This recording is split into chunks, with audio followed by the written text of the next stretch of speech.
Esto es Charla 11, donde entrevistamos a un gran investigador de la historia de la Iglesia, que ha dedicado su vida a viajar y descubrir los grandes tesoros que se encuentran en nuestra historia.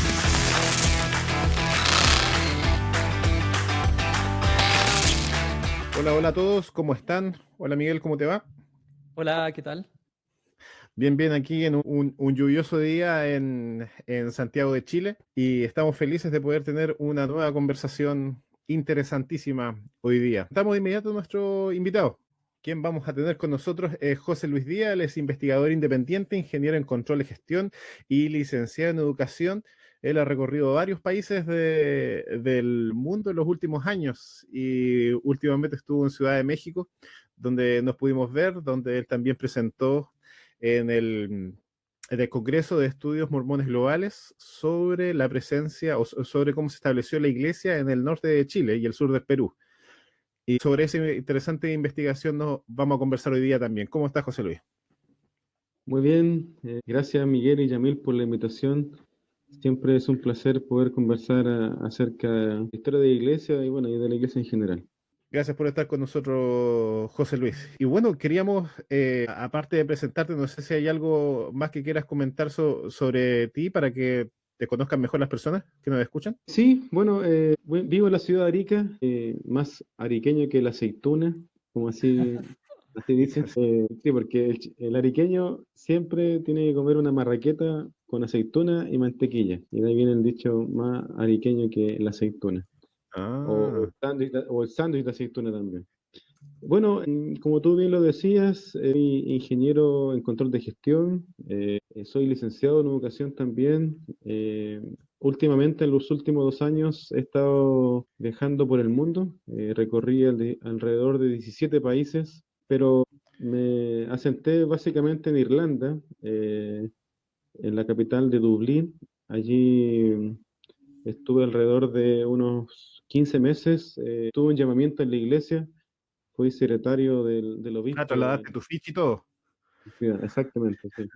Bueno, y después me dio ganas de recorrer el mundo, dije, esta es mi oportunidad de poder viajar, así que tomé la decisión de tomar mis maletas e irme rumbo hacia el sudeste asiático. Pero en el camino visité muchos países y si tienen preguntas me las hacen nomás, no hay problema.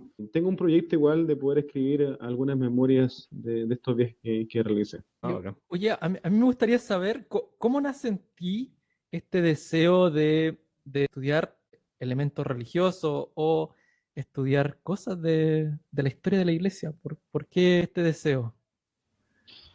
A ver, primero, bueno, yo le comentaba a Yamil que yo soy un coleccionista, ya soy numismático.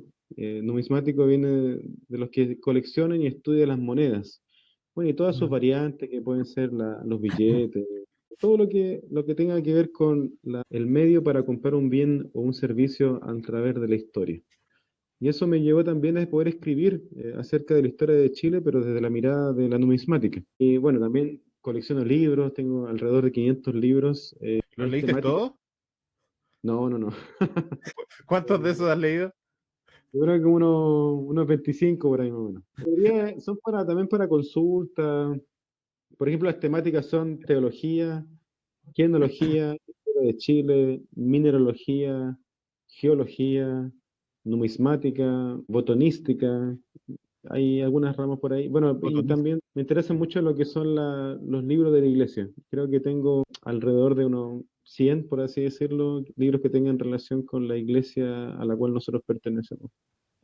Excelente. No, pero es verdad, uno muchas veces tiene libros que son de consulta, o sea, un diccionario no te vaya a leer el diccionario completo, Sí, claro, y por ejemplo, pero otro, tengo 30 libros de Mormón o más, pero en diferentes versiones. Eso no son para leerlos, es Claro. para tenerlo ahí.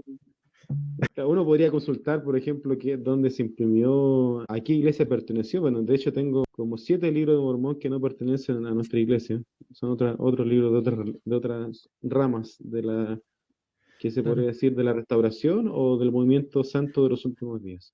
¿Cómo, ah, cómo consigues todos estos tantos libros con Lo plata? que pasa que es chistoso porque yo me operé de los pies y tuve un mes postrado en cama, básicamente. O Así que dije, ya voy a dedicarme todo el mes a poder buscar la página web, la dirección y mandar correo hasta que me envíen un libro mormón. ya. Así que lo que hice, dediqué básicamente todo ese tiempo, bueno, hice otras cosas más también, pero dediqué el tiempo a poder escribirle a estas oficinas generales, por así decirlo, de cada rama de estas iglesias, y me llegaron, la mayoría Oye, no pagué ni un peso por eso, todas llegaron de manera gratuita. oye, ¿y de qué congregaciones, como de qué iglesias son? A ver, de las que recuerdo, a ver, la Esto nada que iglesia ver de con Jesús. el tema para lo que te invitamos, ¿ah? Está Pero interesante. vamos a llegar allá. Estamos construyendo A ahí. ver, la que me acuerdo, bueno, la principal es la Comunidad de Cristo, ¿ya? ¿Ya? En inglés tengo versiones en inglés, The Community of Christ y la Comunidad de Cristo, ya que tiene el libro de Mormón. ¿En Tengo otra español que se también? llama, en español, sí, en español. Tengo la Iglesia Remanente de los Santos de los Últimos Días, la Iglesia de Jesucristo, a secas. Después la otra que se llama la Iglesia del Terreno del Templo, Ah, ya, también. ya, Y ya. bueno, Ese que igual, está allá en Independence, al frente del templo de la comunidad de Cristo. Oye, ¿y esto del remanente, eso de qué corrientes son? a ver, por lo que yo sé, no he investigado mucho a fondo, pero sí, no pienso que esté equivocado cuando hubo la división de la Iglesia reorganizada de Jesucristo de los Santos de los Últimos Días, o conocida por las siglas RLDS. Ellas se dividieron y la más grande se llamó Comunidad de Cristo. Hubieron otras divisiones, la Iglesia Remanente, ¿ya? Apareció otra, la Iglesia de Jesucristo sola, y después la Iglesia Remanente, como las ramas. Por eso se llamó rama, como que se juntaron todas las ramitas que estaban en desacuerdo a las otras y se unieron. Y ellas son como las que conservan más el estilo antiguo o original de la iglesia reorganizada. Por ejemplo, ir con corbata, ir con un terno, tomar la Santa Cena, porque ya la iglesia, la Comunidad de Cristo, creo que ha tomado otra orientación como Ah, más Sí. protestante, evangélica. Ujú. Y bueno, ya, de hecho, en la última aparición de la venta del templo de Kirtland, en la primera presidencia de la Comunidad de Cristo apareció sin corbata. Entonces, como ya es la forma Claro, sí. oficial de presentarse ante la comunidad. Qué interesante.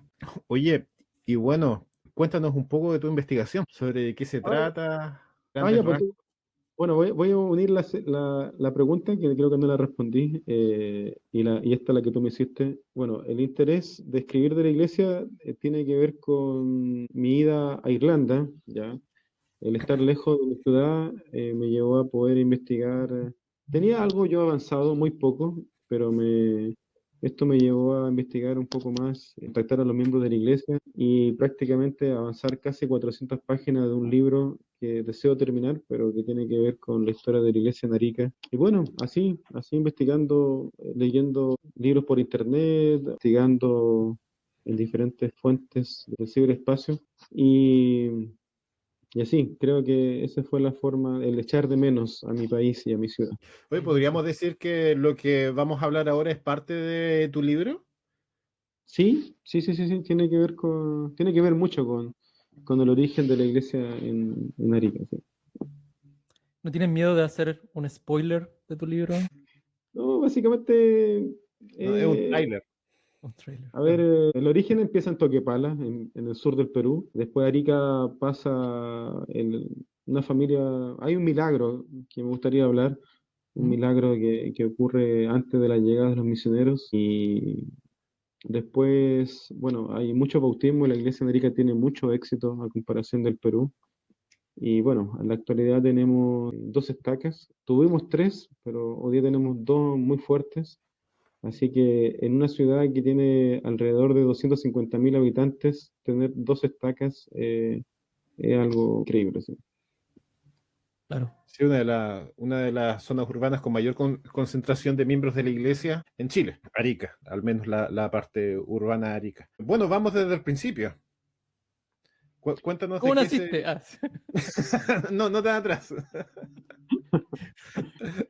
En el principio, A ver, Bueno, Cuéntanos sobre- yo tengo acá al frente mi presentación de México y bueno, hay que entender el contexto histórico y geopolítico de la época. Hay que recordar que la ciudad de Tacna estuvo ocupada por Chile. ¿Qué año estamos hablando? ¿En qué año nos ubicamos ahora? Bueno, después de la Guerra del Pacífico Ya. hubo una ocupación chilena, ¿sí? Y ya cuando llegaron los primeros, acá en la parte importante, los ingenieros de la mina de Toquepala. Nos vamos a ir un poco más atrás. Bueno, entendemos de que en la iglesia se practicó la poligamia, ¿cierto? El que un hombre se casara con varias mujeres. Entonces, en este sentido de poder buscar la tranquilidad para poder practicar esta ley de Dios en aquellos tiempos, muchos emigran a Arizona y a su vez también finalmente a las colonias mormonas de México, la que se conoce en el tiempo.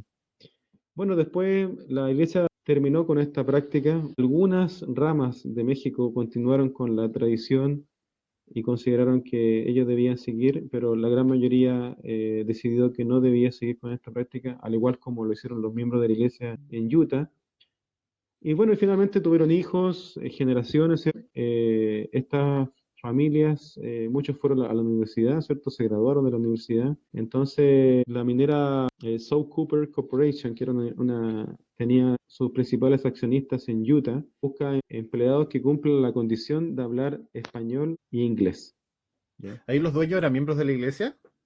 Sí, sí, sí, sí. Sí, la gran mayoría, sí, claro, en ese tiempo 100% de los miembros de los habitantes de Utah eran miembros de la iglesia, o el 99% Claro. no, Para no ser exagerado. no, porque hoy día ya el 99%, de hecho. 50% hoy día ya no es miembro de la iglesia ahora. Claro. De hecho, yo cuando fui a Utah la última vez me decían de que ya era tanta la facilidad y los proyectos de nuevas compañías instalarse en Utah como Amazon, Google, Microsoft, la migración de profesionales iba a ser potencialmente grande. Y de hecho, yo la primera vez que fui a Utah, yo me acuerdo que el avión aterrizó y bajé una escalera y vi a la persona que me estaba esperando, un misionero que había conocido en Arica. Y la última vez me demoré como 45 minutos en salir del aeropuerto. Ese era otro Era muy aeropuerto, grande, claro. gigantesco. Eso, escuché el chiste de que el aeropuerto lo hicieron como un monumento a los pioneros, porque tenían que caminar mucho. Sí. Para poder salir del aeropuerto también te hacen caminar.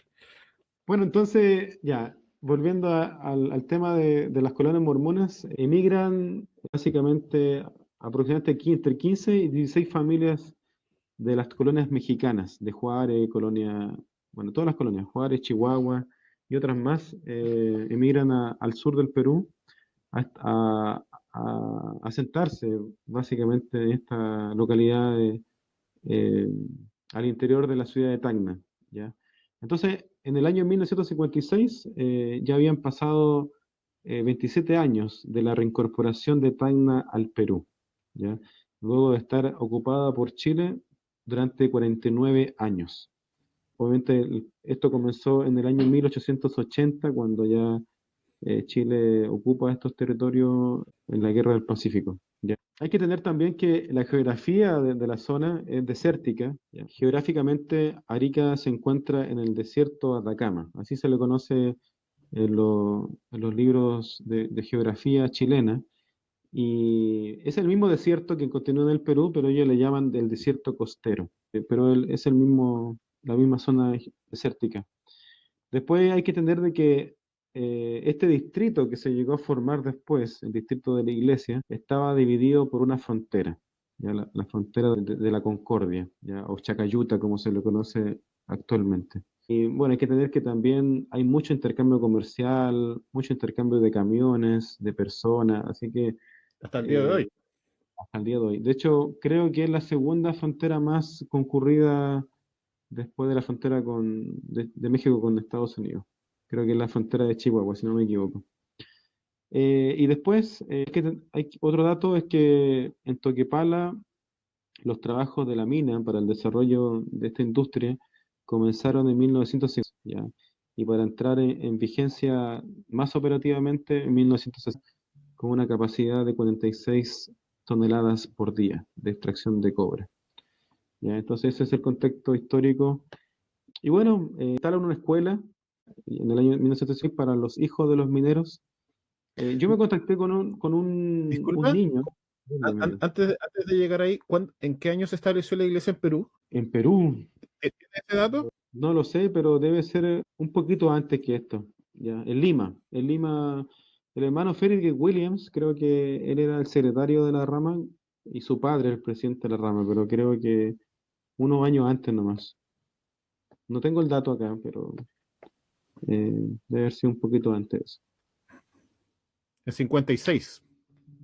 Al mismo año, básicamente el mismo año. Sí. Entonces se instala una escuela. Yo le pregunté a un niño, o sea, en esa época era un niño, pero ahora tiene como 60 años, y dice que él aprendió más español durante su misión, así que básicamente hablaban inglés en los niños. Entonces, las clases se supone que eran en el idioma inglés. Por eso que la necesidad de la compañía de instalar una escuela en el lenguaje de ellos, ¿ya? Sí, Entonces, estaban estos colonos, santos en los sí. últimos días que llegaron al norte de México, a lo que Sí. ahora es el estado de Chihuahua Juárez, y entonces. Juárez, claro, todo por ahí. Y ellos hablaban inglés. Ellos vivían en México, pero hablaban inglés. Sí, y Y ellos, también español, a la perfección también. Los adultos por lo menos, sí. ya, Sí. ya. Muchos Entonces, de ellos, claro, llegaron acá y los niños no sabían hablar inglés, muchos de ellos también español. sirvieron sus misiones en Sudamérica. Así que, bueno, yo por lo menos sé que muchos sirvieron en la misión argentina o con sede en Argentina. Ya, entonces, bueno, después la misión uruguaya, el presidente Frank D. Parry, él era el presidente de la misión uruguaya que abarcaba la zona del Perú y también la zona de Chile, donde la iglesia no tenía mucho asentamiento, sino que solamente en la época diplomáticos, gente de la minería. Entonces, él conoce algunos por correspondencia probablemente, ellos se comunicaban y veían la necesidad de poder instalar una rama de la iglesia, ¿ya? Entonces, dice la historia, bueno, según las investigaciones que yo he realizado, no hay una fecha exacta de la organización de la rama en Tacna.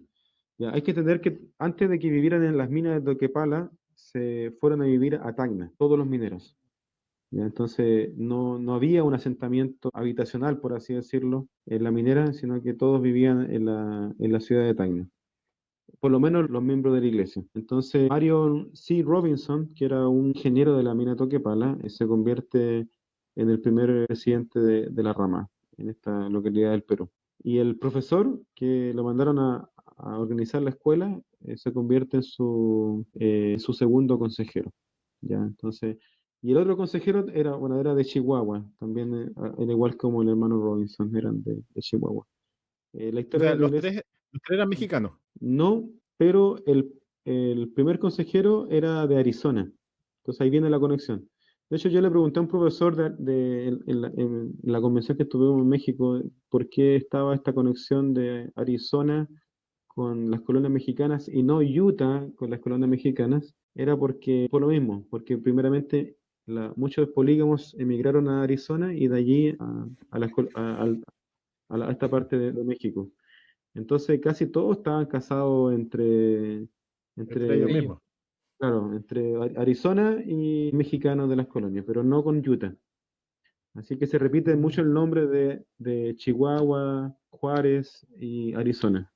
Se repite mucho en lo que es la investigación. Y bueno, bueno, la misión uruguaya finalmente es la que organiza esta rama. Es bien extraño porque para poder, yo estoy detrás de un documento de la misión uruguaya para poder saber del sur del Perú. Así hay que ir es bien complicado. ¿Qué tiene que ver Uruguay con Perú en ese momento? Lo que pasa es que ahí estaba la sede de la iglesia en Sudamérica. Ya. Era como el área de la Claro. iglesia. Yo imagino que sí creo que había una misión en Argentina. Creo que Yamil debe saber, creo que había antes algo, porque la iglesia llega primeramente a Argentina pero creo que Uruguay como que abarcaba más la parte como más de Bolivia, norte Sí, de Chile y Perú. de hecho, antes que después se fue reduciendo, claro, y tocó, después quedó Uruguay-Paraguay nomás. Y Claro. después se dividió, de hecho mi presidente de misión sirvió en Uruguay-Paraguay y servía en Paraguay, en ambos países, los transferían. Y algo curioso que pasa acá es que, bueno, estamos en una misión con Yamil también, una misión proselitista de hacer de hacer historia, pero con fuentes bibliográficas, ya cómo se debe hacer, ya un ¿Cuál? poco de lado no sé, la tradición oral, también es respetable, se debe respetar, un historiador respeta también los comentarios del entrevistado, pero siempre la investigación se sustenta bajo fuentes, ¿ya? Entonces yo me he preocupado mucho de poder ir a la fuente, a la fotografía, o quizás ir a ese secretario que hizo la historia de la rama y dedicó gran parte de su tiempo a escribir, ¿ya? Yo siempre a veces digo, todos estos papeles, todos estos documentos, el único que lo ha leído después de 50 años he sido yo. O sea, como que digo, igual como Mormón escribía para los decía, ya este libro será escrito para los gentiles. Y decía, todos estos secretarios escribieron para mí, porque nadie más lo ha leído. Entonces es interesante poder tener ese sentimiento de que muchas personas dedicaron su tiempo y importante de su vida para poder hacer esta historia y el único que la ha leído ha sido yo. Ojalá que hubiera más personas, pero Claro, esa es la... te pregunto sobre eso, porque puede ser que haya algún tema aquí de derechos de autor sobre estas investigaciones, Lo como, que pasa, a ver, bueno, el derecho a autor, bueno, Chile se suscribe a un tratado, ya, obviamente, pero el Congreso lo ratifica y se vuelve ley para Chile, pero no son muy diferentes estas normas internacionales. Ujú. La Iglesia pide que se cite, ya se llama el derecho a cita. Entonces, cuando una publicación ha sido publicada, valga la redundancia, uno puede usarla ocupando la cita. ¿Ya? Entonces no hay ningún problema. Cualquiera, Puede citarla y... entonces no hay como dificultad si, por ejemplo, alguien está viendo esta entrevista y dice, a mí también me gustaría investigar sobre tal cosa. No, no hay problema, no hay problema. Cualquiera podría Lo, llegar a ser historiador. claro, potencialmente sí. Lo que pasa es que cuando yo, por ejemplo, le hago una entrevista a una persona y yo Ujú. soy el primer investigador que lo va a publicar en una revista o en un artículo o en un libro, ahí yo necesito sí una autorización por escrito de la persona. Pero Mm, una vez que yo lo haya publicado, la otra persona que quiera hacer uso de mi información, él necesitaría solamente citar mi libro o Sí, mi artículo. claro. Sí, claro. no hay problema. Y, bueno, ese es el propósito del Departamento de Historia de la Iglesia, escribir. Y hay muchos investigadores que son miembros y no miembros de la Iglesia. Y ocupan estas fuentes también para su investigación. Oye, José Luis, volvamos a Toquepala. Ya. Se establece la primera rama en Aric, perdón, en Tacna. Así es. Ya. Y de ahí sigue creciendo en ese lado de la frontera o pasa de inmediato hacia el sur, hacia Arica. Ya, vamos. Hay un hecho importantísimo para Toquepala y también para el Perú, ¿ya? Y también para la iglesia, ¿ya? Se obtienen los permisos de la minera para construir la primera capilla del Perú, la primera capilla de la iglesia en el Perú. ¿Ya? Esto es un dato controversial, ¿ya? Porque muchos historiadores de la iglesia, que tienen el llamamiento de la iglesia, lo han borrado de la historia. De hecho, le han dado la connotación a una capilla que se llama Lima Tambo, como la primera capilla. Y eso está en la página oficial de la iglesia en el Perú. ¿En Que serio? ¿Pero por qué? ¿Por qué hicieron eso? no sé, no sé. De hecho, es un error histórico importantísimo que la iglesia ha cometido. Pero ¿tú crees que fue intencional? Como lo dices, que lo borraron. No sé, no sé. No creo que lo creo que es un error, pero que no han hecho caso, quizá a algunas Claro. sugerencias que se le ha indicado. porque hay un investigador, bueno, no voy a decir el nombre para no ocasionar Pero se un llama. dilema, pero sí, él sabe y lo ha ¿Con qué informado, letra empieza? todavía no, pero todavía no han hecho caso. Pero la cosa es que esta investigación da claramente a entender de que el presidente Kimball, el 29 de marzo de 1959, dedica la capilla de Toquepala y se convierte en la capilla de la iglesia a mayor altura geográfica. Ese es el hito de la iglesia. ¿A qué ¿Ya? altura estaba más o menos? Estaba Mira, en Toquepala. en Toquepala. Oye, No lo sé. pregunta, Tendría ¿ese terreno era de la iglesia? ¿La iglesia lo compró? ¿O era el Y lo terreno tomaron. de la minera? La minera. Era algo parecido a lo que pasó en Chuquicamata, en las capillas de Chuquicamata. O sea, la iglesia construyó una capilla y después todo se fue a piso. O se tapó, no sé. Nunca he visitado. Sería interesante también saber qué pasó con las capillas de En Chuquicamata. Chuquicamata. Otro tema de investigación. Sí, bueno, pongamos también, quien no sepa qué es Chuquicamata, es donde está la mina de cobre más grande de Chile, de tajo abierto más grande del mundo. Y ahí había un Claro, asentamiento. ¿Ah? ¿Sí o no? Sí, de sí. cobre. De cobre. ¿Qué dije yo? No sé si lo dijiste, pero sí. Ah, No, dijiste no, pero de cobre. Sí.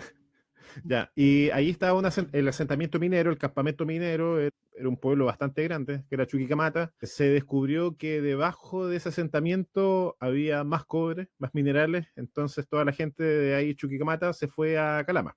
Y ahí Chuquicamata ahora es un pueblo desierto, la parte de pueblo que todavía queda, porque la otra parte también fue destruida con la excavación. ¿Algo así pasó en Toquepala? No, ahora si uno visita la mina, esta capilla todavía existe, pero le quitaron la aguja, o sea, se la cortaron. Y hoy día funciona como un centro de capacitación minero para los trabajadores que están en la actualidad. Así que uno podría eventualmente Ah. visitar la capilla también. ¿Y en qué momento dejó de ser capilla?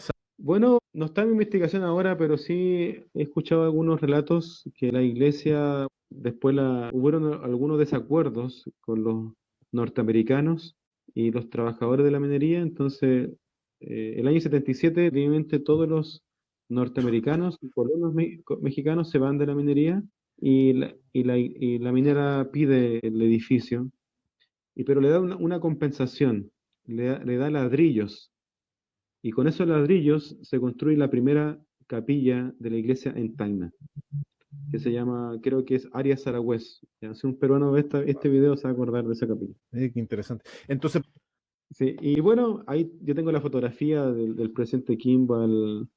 De hecho, está con el hermano Frederick Williams, que era el presidente de la rama en Lima, y bueno, y el presidente de la misión uruguaya también, que lo habían cambiado, ya era Arthur Jensen, que era el presidente de la misión uruguaya. Y bueno, ya después en el año, bueno, más adelante, el año 61.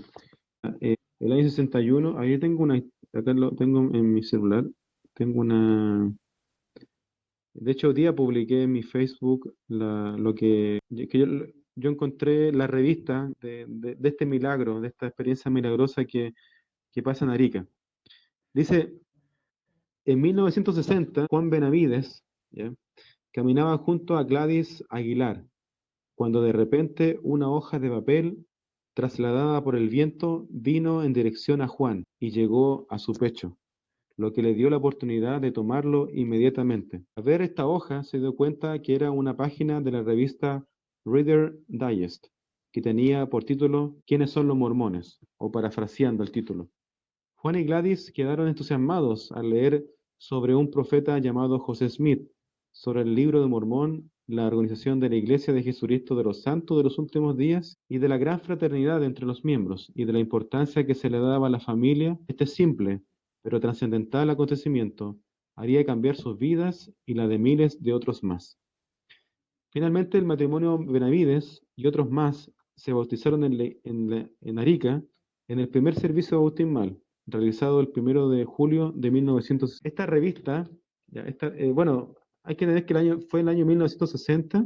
El hermano, siempre cuando uno hablaba con él, yo lo conocí, hablé muchas veces de esto con él cuando estuvo con vida.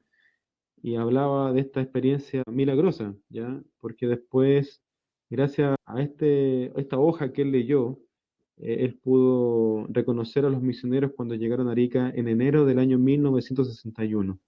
6 meses después de poder conocer a los misioneros, ellos, o 6 o 5 meses después, ellos se bautizan en la iglesia. No era como ahora, que ahora tienen que ir 3 domingos a la capilla y se bautizan. Ahí había que ponerla ahí para llegar al bautismo. Bueno, finalmente esta revista yo la busqué, pues, la busqué. Por lo menos quería buscar la revista, el título por lo menos, para saber si realmente había habido un artículo de esta serie de revistas que son muy culturales para la época y actualmente también todavía se lee. Y finalmente la encontré. La encontré estando en Filipinas viviendo y después ¿La la... encontraste en Filipinas? No. Estando en Filipinas, la encontré en una Ah, página ya, ya, ya. virtual de venta de revistas Ya. y me la enviaron a Arica. Y después le dije a mi sobrino que le sacara una foto por el celular y ahí pude verificar que realmente esa era la revista que el hermano había leído. Ya. Justamente cuando uno va pasando por esa calle, cuando él describe, hay viento, y hay como una, porque es justo al lado abajo del morro, y fue en el colegio Ya. que yo estudié, la educación básica, el colegio integrado, y a veces da la casualidad que hay como ciertos vientos por ese callejón de la calle. Así que es muy bonita esa historia, y bueno, ha sido registrada en la revista Leona y la revista Ensign, muchas veces ese mismo relato. Un poco más reducido su relato, pero sí sería bonito poder registrarlo en el libro que estoy haciendo y que los miembros de la iglesia puedan reconocer la labor, el sacrificio que hizo el hermano Juan Benavides y en convertirse en el primer elder de la iglesia, primer presidente de rama de Arica, primer presidente de distrito chileno en el norte de Chile y bueno, murió siendo un patriarca de la iglesia. Sí. Entonces, Juan Benavides fue quien recibió a los misioneros, o fue quien Exacto. reconoció a los misioneros cuando llegaron a Chile. ¿En qué momento llegaron a Chile los misioneros? Novia. Llegan en enero del año 61. Sí, llegan. Enero. Sí, La misión yo me andina. contacté, yo me contacté con el elder Clark, que fue el misionero que llegó a Arica. Y el elder Clark dice que le costó mucho poder encontrar un arriendo, porque Arica era puerto libre. ¿Qué significa eso? Es como una variante de la zona franca donde hay muchos derechos tributarios. Entonces, el comercio era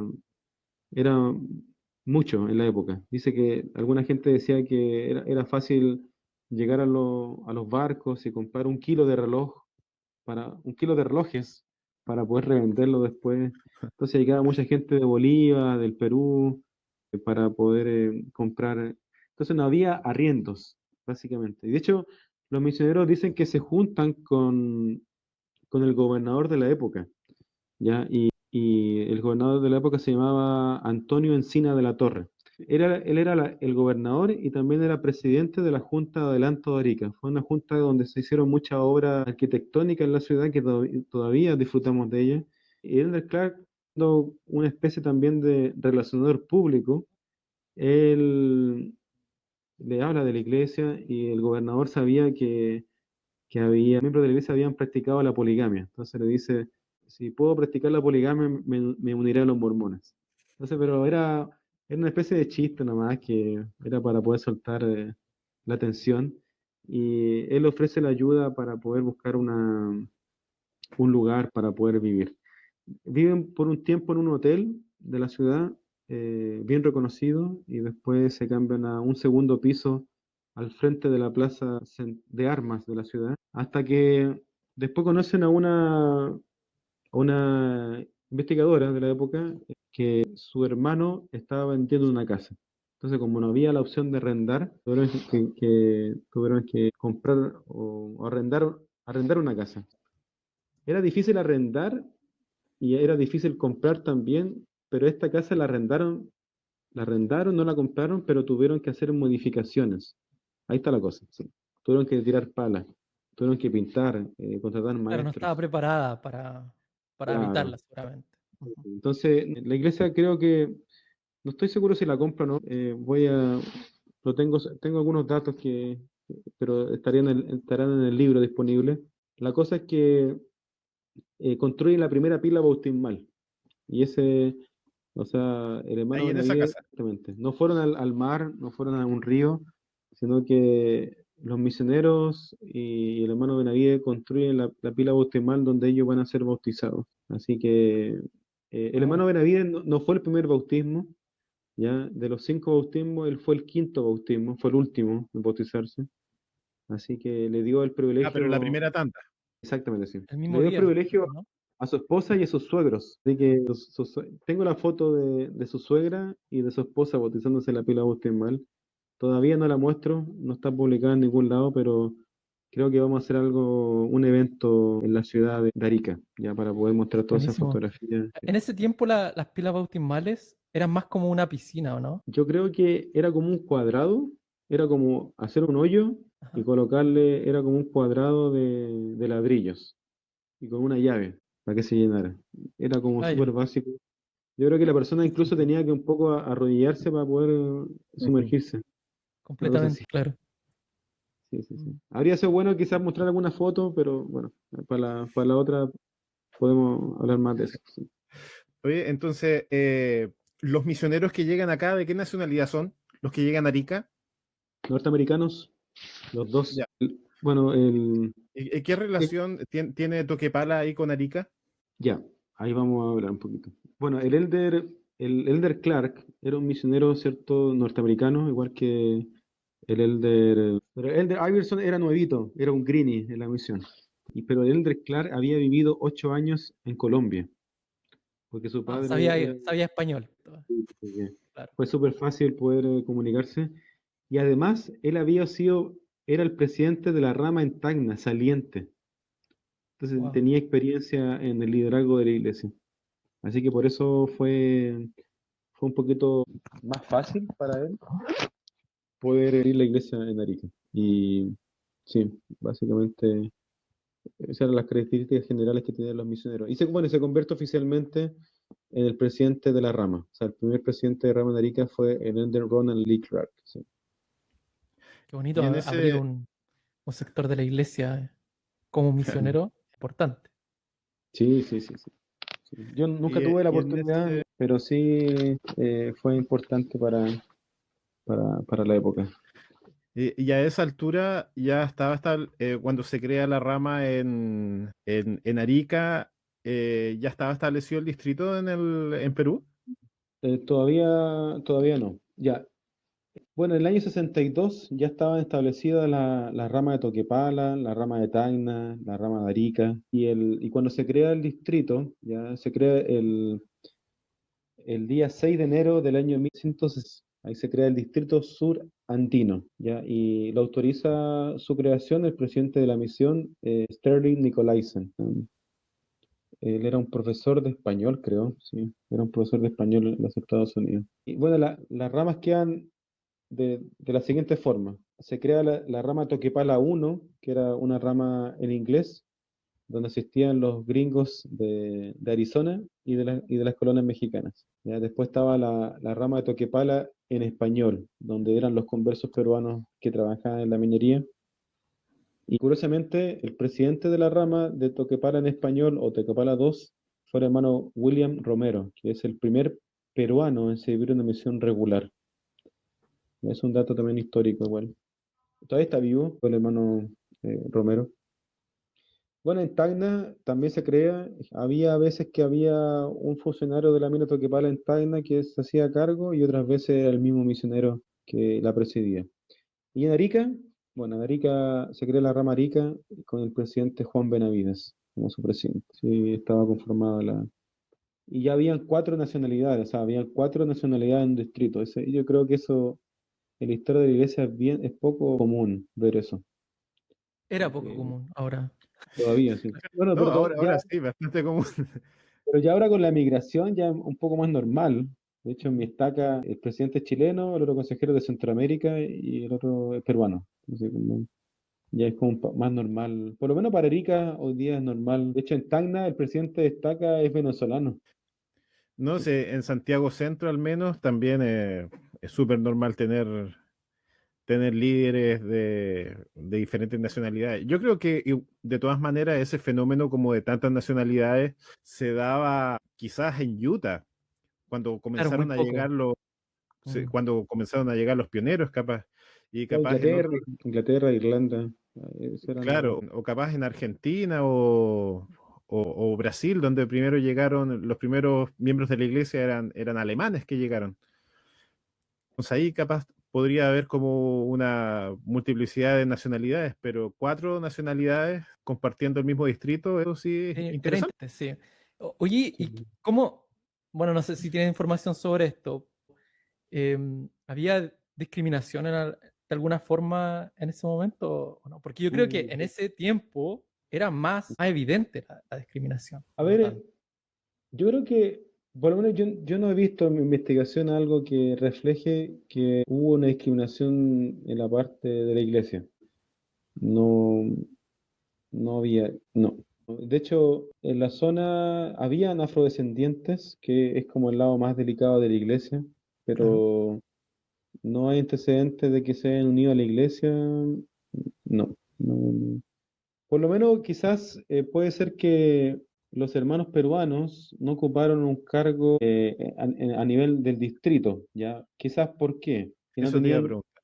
porque quizás los recursos no eran tan abundantes como los que tenían el chileno o el colono mexicano, que probablemente ganaba mucha plata en la mina, y ellos sí tenían los recursos para poder pagar los pasajes para ir a una capacitación, o sea, para capacitar en otro país, entonces, o para ir a una conferencia, entonces quizá iba, y también, bueno, el tema de la preparación, o sea, era más fácil encontrar profesionales en la época que fueran chilenos o de las colonias. ¿Ya? Claro. Puede que haya sido así, sí. Pero no, no, no, no, no vi nunca vi un problema. De hecho, hay muchos matrimonios que también se forman entre peruanos y chilenos. Así que si hubiese sido marcada, no sé, por el antiperonismo o el antichilenismo, probablemente estos matrimonios no se hubiesen llevado a cabo. Claro, porque estaba todavía calentito toda la historia de la Guerra del Pacífico, donde no fue algo menor. Así es. Sí. Bueno, también, bueno, se crea el distrito el año 63, pero el presidente Robinson es llamado como presidente del distrito y se queda solo, no llama a ningún consejero. Así que trabaja solito y hasta que el 5 de enero del año 1964, ya él llama a sus consejeros, saca a los presidentes de las ramas de Toquepala y Tarica y los llama a ser sus consejeros. Entonces el hermano Benavides queda como su segundo consejero y el hermano Marvin Earl Brown de Toquepala pasa a ser su primer consejero. Así que ahí yo creo que lo hace de manera logística, ¿ya? Para poder dejar un delegado en Chile. Entonces, el hermano Benavides, a pesar que no era el presidente de la rama, él era como el jefe de la Sí. iglesia en Chile, porque era como el brazo derecho del presidente del distrito que estaba para el lado peruano. Entonces era como, lo hace de esa Claro. manera también para poder dejar un representante del distrito al otro lado de la frontera. Oye, ¿y por cuánto tiempo estuvo esa conexión binacional? Bueno, cuatrinacional, pero me refiero territorialmente donde estaba Arica y Tacna bajo una misma administración. Sí, a ver, el año 66, la sede de la misión para el distrito surandino se traslada a La Paz, Bolivia. Entonces ahí se crea la misión surandina con el distrito surandino. Se repite el nombre, pero no es lo mismo. Entonces, en la misión surandina está en La Paz. El año 66 se crea esta misión y creo que tiene mayoritariamente todo Bolivia y el distrito surandino que abarcaba el sur del Perú y el norte de Chile. Y después el año 69, acá tengo la fecha acá. Disculpa, José Luis, cuando tú dices el sur, el norte de Chile, ¿hasta dónde llegaba hacia el sur? ¿Estamos hablando de Iquique, Antofagasta Ya, el o solo año, Arica? el año 66 ya consideramos a la rama de Iquique. Creo que se crea el año 65. Creo que se crea la rama de Iquique. Y ya el año 69, el 7 de diciembre del año 69, ya creo que empezaban a haber aires de problemas políticos en el Perú. Hay que recordar que años más tarde asume el general Velasco, que era de tendencia comunista. Y probablemente la iglesia determina que las ramas de Tacna y Iquique deben ser parte de la misión chilena. Y ahí ya se termina la conexión con el Perú de manera administrativa, porque incluso después de eso todavía seguían existiendo actividades en común con la iglesia. Sí. Totalmente Ya, entendible. O sea, no regresa, sino que ahora formará parte de la misión chilena. ya. Y Tacna queda en el distrito surandino. Sí, creo que vuelven a la misión andina, que después se transforma en la misión peruana. Ya, ahí entendí. Es que ahí cuando se mete Bolivia entre medio, La Paz, hay como un revoltijo de cosas.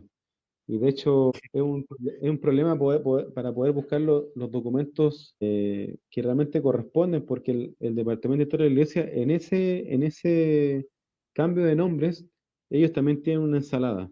Entonces, para poder buscar de Bolivia, hay que irse a la misión andina, y para buscar del Perú, hay que irse a la misión surandina. Entonces, es un problema. Por eso es que los Abanico historiadores de- son tan importantes hoy en día, porque en ese momento no habían tantos que mantuvieran bien los registros. Sí. Es re complicado, es Esto es re problema del complicado. secretario de la misión. Hay que tener, supongo que, por ejemplo, yo era el misionero que era el historiador o el secretario, y yo llevaba un libro y decía, ya nos cambiamos a Bolivia.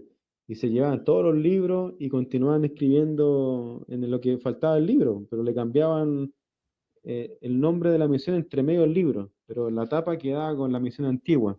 Entonces al final era un traslado de países y uy, ahí no sé cómo era así. Imagina el secretario, otra vez que cambiarle el nombre, ya no tratan del otro nombre. Eso pasa. Bueno, eso, ahí, bueno, después, el año 69 asume el hermano Juan de Dios Nova, quien era un flamante ex carabinero de Chile. Él asume la rienda del distrito Tarapacá, así se llama el nuevo distrito para el lado chileno, distrito Tarapacá. Y él era un hombre muy ordenado, ya, él cuando se Con bautiza lo sede en llama Arica. con sede en Arica, exactamente, sí, porque sí, ahí está había una capilla muy grande, la que se construyó en Arica el año 65. Entonces el hermano Juan de Dios Nova fue un amado patriarca también de la iglesia y se destacaba también por su buen orden, como buen uniformado, por llevar la iglesia de tal manera. Fue muy querido para la época. Representaba el orden por un lado y también un hombre amoroso que la gente por eso lo amaba. Sí. Él debe haber sido uno de los primeros carabineros miembros de la iglesia en Chile, ¿o Había no? otro, había otro más, sí, pero yo creo que sí, fue el primer. Yo conozco como tres, tengo tres en mi historia, pero creo que era el primero en que se convirtiese en líder. Al menos allá. Sí, sí, sí. No, hay mucho que investigar todavía. De hecho, yo le comentaba a Yamil que, no sé si se lo comenté, no me acuerdo, pero que yo cuando comencé a escribir de la historia de la iglesia en Arica, me llegaba información de otras ciudades. José Luis, te mando esta foto. Y yo decía, "Ah, pero ¿para qué si yo no soy yo soy de Arica nada más?" Y Claro. después, y después y yo la guardaba en una carpeta así como, ya, quizá algún día alguien la necesite. Y las cosas de la vida es que al final ya estamos dentro de un proyecto donde somos los únicos que vamos a escribir de la historia de la iglesia en Chile. Bueno, no Tenemos, creo que sean los únicos. no, o sea, en Ojalá no este sean momento los únicos. quiero decir de que en este momento somos los únicos, pero la idea es que mediante las actividades que nosotros vamos a hacer, ojalá es poder captar más personas que puedan escribir o realizar estudios académicos. Muchos no tienen las ganas, pero muchos no saben dónde ir. Y de hecho hay muchas fuentes de investigación que están disponibles, que son fuera de la iglesia también. La gran parte de la información que yo he encontrado, la he encontrado en bibliotecas que no son de la iglesia. Así que hay mucha información disponible, pero no saben dónde ir, no saben dónde encontrarla. Oye, interesante. ¿Tú tienes alguna página web donde las personas puedan consultar lo que tú estás Sí, haciendo? yo creé la página de Facebook, no es una página, es un grupo que se llama La Historia de los Santos de los Últimos Días en Chile. Pero creo que estuvo por harto tiempo así como con 10 miembros, 15 miembros, hasta que me contacté con Yamil y le expliqué de una idea que teníamos de poder crecer y motivar a otros. Siempre ha sido nuestro anhelo no ser los únicos y sí poder motivar a otros a que puedan seguir en esta línea de investigación. Actualmente tenemos más de 1.700 miembros en Chile. Muchos de ellos son representantes regionales, ex 70, ex presidentes Bueno, no de... muchos, pero algunos. Claro, pero yo diría que hay No creo que bastante, ¿eh? tengamos tantos representantes regionales así como 1000. Porque ya se murieron muchos ya. Pero sí, no, yo creo que hay bastante, ¿eh? Yo No, creo sí, sí, que... hay varios líderes que han compartido ahí información, algunas fotos. Y también Eh, tenemos los primeros misioneros también, algunos de los primeros misioneros, bueno, algunos también han fallecido. Hay que entender que si nos dirigimos al comienzo de la iglesia, ya muchos ya han pasado el velo. Ya. Tenemos, por ejemplo, al primer misionero de constructor, hermano Romero, creo que se llama Romero, él está en el grupo. Tenemos a la hermana que participó en el primer bautismo en Chile, la hermana Perla. Entonces, igual uno dice, "Oye, sí, tenemos en el grupo a la hermana que se bautizó en el primer servicio bautismal de Chile". O sea, igual eso es como, da Interesante. Sí, como... no. bueno, yo creo que ahí también llama la atención y creo que para todos el que esta generación ya se está yendo. Entonces, es importante que, no sé, y quienes estamos cerca de gente que sabemos que fue parte de la historia, de los comienzos de la historia de la iglesia en Chile, si tenemos una grabadora o al menos en el celular, preguntarle cómo fue la historia, guardar ese registro. Si tenemos registros de ellos, también guardarlos porque es importante que podamos recordar de dónde venimos. Y bueno, el libro de Mormón se trata sobre guardar la historia. Así que ese llamado de atención creo que es importante el que haces es que bien hace que esto sea más urgente. Exacto. Pero antes de ir cerrando, quería preguntarte si es que entre estos inicios de la iglesia que conecta Chile y Perú, Tacna y Fuera de la iglesia son ciudades hermanas, ¿ya? Hay muchos matrimonios y, entre bueno, hermanos. hijos, nietos. No, no. Hermano de la Entonces, iglesia. Ah, fuera de la iglesia hay mucha familia que tienen un pariente al otro lado de la frontera, ¿ya? Viceversa. Entonces, en la iglesia también se ve mucho eso, mucho, mucho, mucho eso. Y muchos se conocieron en actividades, por ejemplo, no sé, una convención del JAS, del auto soltero, entre las estacas Tarica y Tacna, y se casaron. Entonces, no son tantos, pero sí hay un número considerable que sí existen conexiones. Y como yo te decía, todavía existe ese reconocimiento como de hacer actividades en conjunto. Y no solamente nosotros, por ejemplo, si tú le preguntas a la iglesia adventista, ellos hacen sus actividades entre Perú y Chile, o a veces instituciones de gobierno, del gobierno chileno y gobierno peruano, hacen su olimpiada en conjunto. Entonces es como una vez, oye, ¿usted dónde van? No, vamos a ir a jugar un partido de fútbol con la policía peruana, o con la aduana peruana, con el servicio agrícola del Perú. Entonces, la iglesia, sí, es normal a veces tener hermanos del Perú que vengan a nuestra conferencia estaca. A veces el presidente de Estaca de Chile es invitado a una charla fogonera en un instituto del Perú, quizás como una autoridad viajante, algo así. Entonces todavía sí. Yo creo que eso nunca va a acabar. Va a seguir por siempre esa conexión.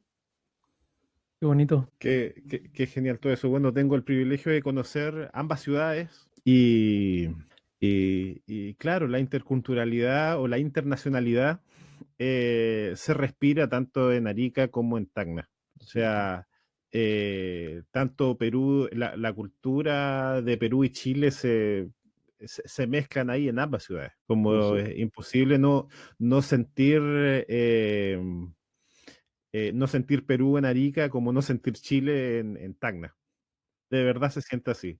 Y de hecho yo, por ejemplo, es chistoso porque que me preguntaban eso, ¿y qué echáis de menos de Chile? Y yo le decía la comida peruana. Para pequeño es como, nosotros igual comemos cazuela, o no sé, un pastel de choclo, pero el ceviche, la papa, la huaycaína, Que la eso, comida peruana es espectacular. de pollo, de guata, o incluso modificamos algunos nosotros, modificamos algunos platos, no existe el picante de pulpo aquí en Chile, pero viene con una tradición culinaria del Perú. Claro, aquí casi Imposible no se no, encuentra. Aquí es muy no, no. difícil encontrarla. Pero yo creo que dejar en claro de que, a ver, nosotros, yo no soy historiador, ya, ¿No te soy consideras historiador? No, no te no, no, para consideras. nada. Yo creo Ya, que me queda grande el poncho todavía, pero sí soy un investigador de historia. Eso ya. sí podría reconocer que soy ¿Y investigador cuál de sería la historia. diferencia? Bueno, ¿Te gustaría llegar a ser historiador? hay una diferencia académica y también de reconocimiento. Ok. Quizá académica porque hay que reconocer que la gente que estudia el área, no sé, de historia, antropología, arqueología, son personas que se les debe reconocer su grado o sus estudios, ¿ya? Que lo hacen llamarse así. De manera Después están, profesional. claro, y después están los otros que también que por su trayectoria han Su vocación. tenido, claro, vocación, que han escrito libros. Yo estoy recién en algunos proyectos históricos y eso todavía falta mucho para que eso no tanto, pero sí esperaré que eso pase y después de haber hecho yo un aporte a la historia de la iglesia en Chile en este caso, podría yo llamarme en el futuro, o quizá los otros me podrían llamar a mí, he aquí el historiador, pero creo que el poncho me queda grande. Como dice el dicho, el tuerto es rey en el país de los ciegos y creo que soy yo un tuerto en lo que es la historia, pero como no todos son muchos los que investigan, a veces el reconocimiento llega muy rápido, pero uno dice, no, no, yo no, yo soy ingeniero, estoy tratando de ayudar a poder resolver algunas cosas de la historia, pero igual es bonito que la gente te reconozca y te diga, ahí viene el historiador, pero igual yo digo, no, por lo menos yo soy investigador de historia, no historiador. Interesante. Muchas gracias de toda la historia que tú estás plasmando en las hojas de ese libro, que esperamos pueda salir a la luz en no tanto tiempo más. Y bueno, también pasamos el aviso de que tú y yo vamos a estar dando una charla, ¿cierto? ¿Te acuerdas cuándo es? Es el 26 de junio a las 19 horas. Vamos a estar dando una charla sobre la historia del terreno del Templo de Concepción y también tú vas a hablar de Arica, floreciendo en el desierto. Son historias locales de la iglesia en Chile que vamos a estar publicando pronto en las redes de Faro Las Naciones, Así también es. para que Bueno, se puedan conectar y escuchar también otra parte de tu investigación y también otra investigación que estoy llevando a cabo yo sobre el Templo de Concepción. Sí, sí, José Luis. va a estar interesante tu investigación. De verdad que a mí me sorprendió mucho tu presentación en México cuando hablaste de Pedro del Río. Y bueno, esta también va a estar muy interesante. No porque Yamil sea mi amigo, ya, pero yo considero que Yamil es uno de los pocos también investigadores serios, ya, en Sudamérica. Ya, entonces, eso también por ser también este formato de las personas que buscamos también para poder hacer la historia de la iglesia en Chile.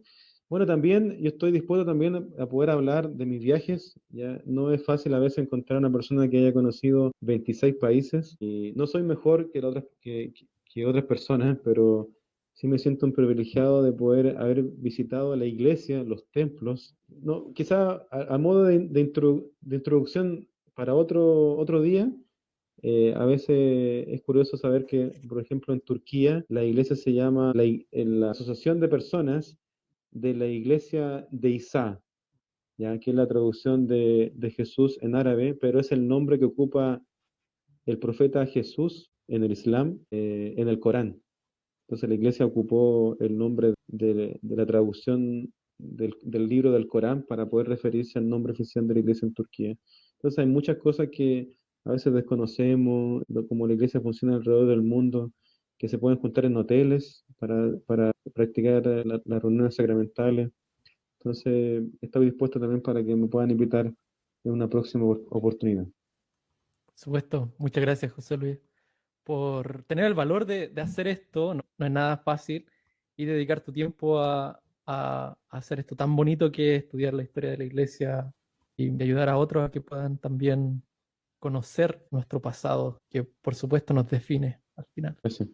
Así que muchas gracias, José Luis, por haber estado con nosotros. También Miguel, muchas gracias allá en Toronto. Esperamos que hayan disfrutado este episodio. Les recordamos que nos sigan tanto en Spotify como en YouTube. Pónganos seguir. Si pueden, dejen también sus comentarios y compártanlo con sus amigos y esperamos que estén con nosotros también la próxima semana con otro episodio, también con otros invitados muy interesantes con quienes vamos a conversar en esta charla 11. Así que estén todos muy bien. Chao, chao. Chao, chao. Hasta luego.